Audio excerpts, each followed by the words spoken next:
আল্লাহর কাছে আমি বললাম, আল্লাহ আপনার নিয়ামত প্রাপ্ত বান্দাদের রাস্তা আমারে দেখায়া দেন, আমারে মিলায়া দেন।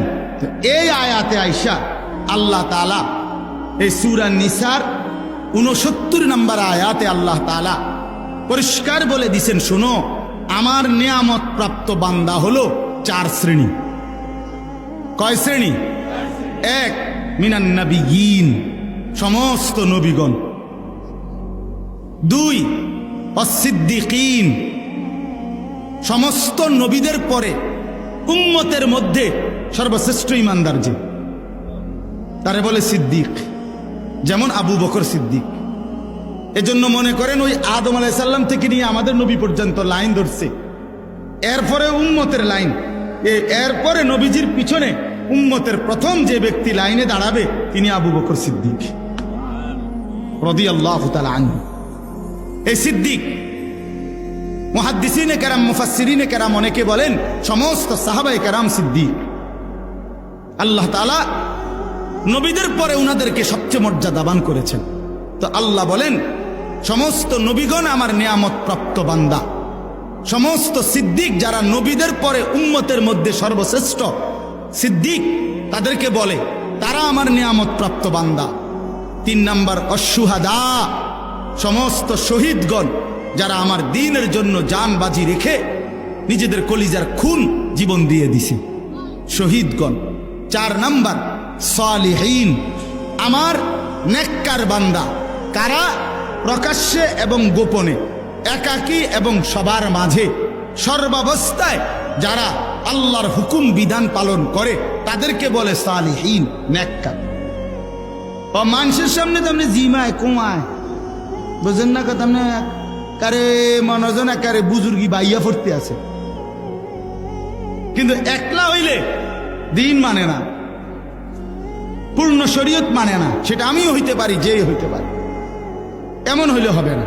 যার রাত দিন বরাবর, যার আলো অন্ধকার বরাবর, যার একাকী প্রকাশ্য বরাবর, যার মসজিদে ইবাদত যেমন আল্লাহর হুকুম মতো, তার বাজারের ব্যবসাও আল্লাহর হুকুম মতো। কথা বুঝছেন কিনা বলেন?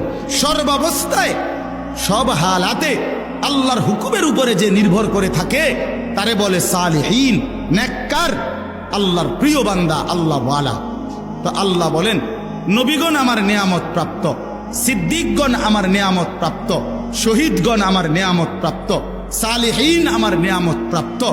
এবার বান্দা তোমরা যদি জান্নাতের রাস্তা চাও, সিরাতে মুস্তাকিমের রাস্তা চাও, এই আয়াতে আমি ব্যাখ্যা করে বলে দিলাম, নবীদের রাস্তা ধরো, সিদ্দিকের আবু বকর সিদ্দিকের রাস্তা ধরো, শহীদদের রাস্তা ধরো, আমার নেককার বান্দাদের রাস্তা ধরো, তাইলে হেদায়েতও পেয়ে যাবে, জান্নাতও পেয়ে যাবে।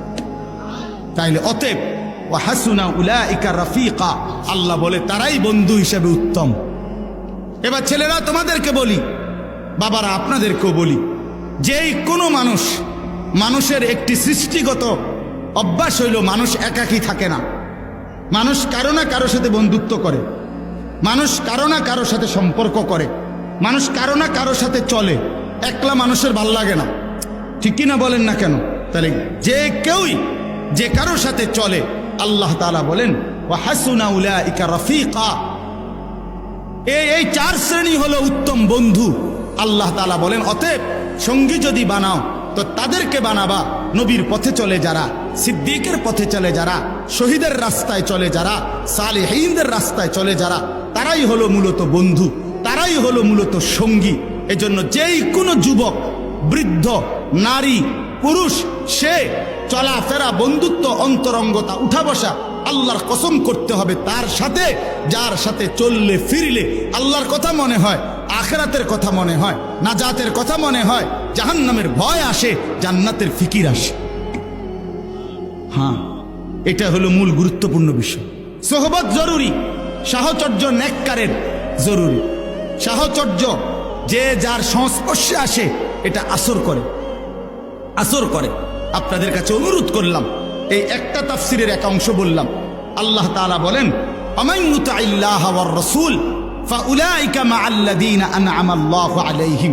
এটার আরেকটা ব্যাখ্যা আমি বলতেছি, বাকি একটা বললাম যে যে ব্যক্তি সিরাতে মুস্তাকিম চায়, জান্নাতের রাস্তা চায় তাকে নবীদের রাস্তায় চলতে হবে, সিদ্দিকের রাস্তায় চলতে হবে, শহীদদের রাস্তায় চলতে হবে, সালেহীন আল্লাহর নেক বান্দাদের রাস্তায় চলতে হবে। অতএব ছেলেরা, বাবারা, বিশেষ করে নওজোয়ান, আল্লাহর দোহাই তোমরা এমন বন্ধু বানায়ও না যে বন্ধু তোমারে একবারও আল্লাহর কথা বলে না। বিকাল 3টা বাজে আড্ডা দিতে শুরু করলা একসাথের বন্ধুরা, রাতের 11টা পর্যন্ত 8 ঘন্টায় ওই তোমারে আসর, মাগরিব, এশা 3 ওয়াক্ত নামাজের সময় চলে গেল, একটা বার তোমারে সে নামাজের কথা বললো না। তোমার সাথে একটা ছেলে কারো মুখে একটাবার আল্লাহর নাম বের হলো না। আল্লাহর কসম, এরা বন্ধু না, এরা সরাসরি শয়তান, শয়তান, শয়তান। এগুলা এটা বন্ধু না, এটা শয়তান, ইবলিস। তুমি ইবলিস চিনো না? এই যে তোমার লগে আছে যে হইতে ইবলিস, ওইতে ইবলিস। তুমি শয়তান দেখছো না? এইতে শয়তান। এই যে তোমার উলঙ্গ ছবি দেখায়, যে তোমার নর্তকী দেখায়, তোমার মোবাইলের এমবি শেষ, এবার তার মোবাইল দিয়ে তোমার নারী দেখাইতেছে। হ্যাঁ, নারীর সন্ধান, মদের সন্ধান, জুয়ার সন্ধান, অসভ্যতার সন্ধান যে বলে দেয়, ওই বন্ধু না, ওই শয়তান। আজকে লক্ষ লক্ষ মুসলমানের যুবক বরবাদ হয়ে গেছে এই অসৎ বন্ধুর খপ্পরে পড়ে। সমবয়সী বন্ধু, এই দুষ্ট, এই শয়তান ভালো ঘরের ছেলে মেয়েটাকে নষ্ট করে দিছে। যে আল্লাহর দিকে ঝুঁকে আসে, আল্লাহ তাআলা এগিয়ে তাকে হেদায়েত দিয়ে দেয়। তাহলে বান্দা ঝুঁকতে হয়, মানে একটু আগাইতে হয়। আল্লাহ তাআলা বলেন, তুমি আসবা 1 বিঘত, আমি আসবো 1 হাত। তুমি আসবা 1 হাত, আমি আল্লাহ আসবো 2 হাত। তুমি আসবা হাঁটতে হাঁটতে, আমি রহমত মাগফিরাত নিয়ে আসবো দৌড়তে দৌড়তে। তার মানে তুমি একটু আসো, বাকিটা আমি নিয়ে আসবো। ছোট বাচ্চাকে মা যখন হাঁটা শিখায়, তখন বাচ্চা তো একটু দূরে দাঁড় করায়, মা এই পাশ থেকে বলে আসো আব্বু আসো। তো সে 1 কদম 2 কদম হাঁটতেই আবার পড়ে যায়, তো মা দৌড়াইয়া গিয়া কোলে তুলে আদর করে দেয়। 2 কদম আগাইলেই বাকিটা মা আদর করে কোলে তুলে। আল্লাহ তাআলা বলে, বান্দা তুমি আমার দিকে একটু আগায় আসো, একটু ঝুঁকে আসো, একটু আন্তরিকতা দেখাও, আমি আল্লাহ তোমারে বদলে দেব, জিন্দেগি পরিবর্তন করে দেব। কোরআনুল কারীমের মধ্যে আছে, ইন্না ফি যালিকা লাযিকরা লিমান কানা লাহু কলবুন আও আলকাস সামআ ওয়া হুয়া শাহীদ। যে তার দিল খোলা রাখে, কান খোলা রাখে এবং সরাসরি উপস্থিত থাকে, সচক্ষে শুনে। তো আল্লাহ তাআলা বলেন, দিল খোলা, কান খোলা, চোখ খোলা, এই 3টা যে একত্রে খেয়াল করে, একত্র করে, তো নিশ্চয়ই এই কোরআনের মধ্যে তার জন্য উপদেশ আছেই আছে, আছে। শর্ত হলো দিল খুলতে হবে, কান খুলতে হবে, চোখ খুলতে হবে। আপনি বসে বসে মসজিদের প্রথম কাতারে বসে বসে জিমাইবেন আর আপনি আল্লাহওয়ালা হয়ে যাবেন। যারা আল্লাহওয়ালা হয়েছে তারা বুঝি এরকম জিমায় জিমায় আছে। কথা বুঝেন না? ইমাম সাহেব জুমার বয়ান করবে আর আপনি বইয়া বইয়া এরকম জুড়াইবেন, আর জুরানির থেকে উঠে দেখবেন আপনি জোনায়েদ বাগদাদি। এরকম বিষয়টা আসলে জোনায়েদ বাগদাদি এমনি হয়ে গেছে নাকি ঘুমের তুইটা। এই জন্য এটা জরুরি। ভাই এখানে কথা বলেন না, এই যে আপনারা ভাই কথা বলেন না, এখানে কথা থাকলে একটু দূরে গিয়ে বলেন। প্যান্ডেলের পিছনে যারা কথা বলতেছেন, তো এই জন্য বললাম এটা জরুরি, আন্তরিকতা লাগবেই। চোখ খোলা রাখে, দিলের দরদ নিয়ে আল্লাহর কথা শুনলে কলিজা নড়ে ওঠে।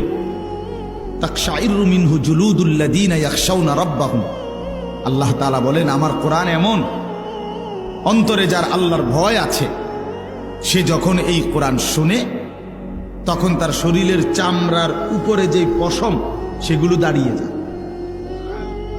পশম শিহরে ওঠে। সুম্মা তালিনু জুলুদুহুম ওয়া কুলুবুহুম